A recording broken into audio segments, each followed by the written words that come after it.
Abavubuka bangi abenyigidde mu mulimu gw'okwoza emmotoka ekayabwe mu disitulikiti y'Empigi kyokka bano okuggyako okuzooza tebalina kirala kye basobola kukola ku mmotoka ekikendeeza ku nnyingiza yaabwe. Wano mubaka wa Mawokota South mu Paalamenti Yusuf Nsibambi bw'ategeerezza nga bw'agenda okulaba nga abavubuka bano babeerako emirimu emirala gye bayiga gamba ng'okukanika emmotoka. Wano ku njegoyego we mukolera yakatandikewo obusomesa bwa garagi.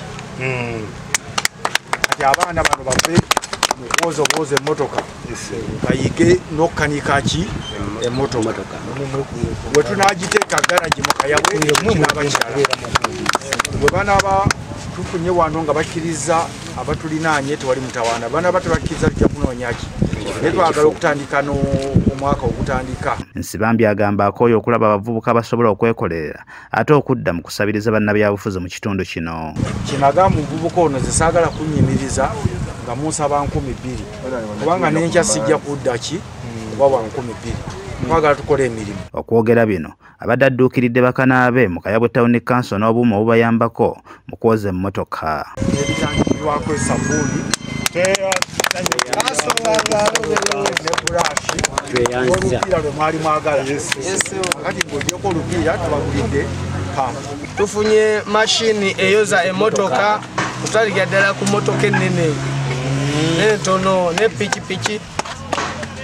Tweyanza nnyo tweyanzege. Pampu egera kutuyambako okwanguya emirimu mu budde n'okusobola okulabika nti tufuna enkyukakyuka mu ntambula yaffe ey'emirimu. Nkoze omulimu guno emyaka 24 nga sinkozesa mikono gyange gino gye nnina.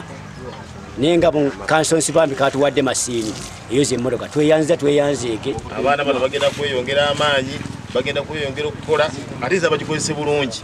Kuba twako abanabyabufuzi abajja batuwa obuceere ne batuwa obundaazi batuwa busoda. Twagala abanabyabufuzi batuwa eddobo. Bano oluvudde wano boolekedde akabuga k'e Kayabwe ku bulungi bwansi bwe bagogoledde emyalo egyali gyazibikira. Saddati Mbogo, Agafeeyo ku Spark TV.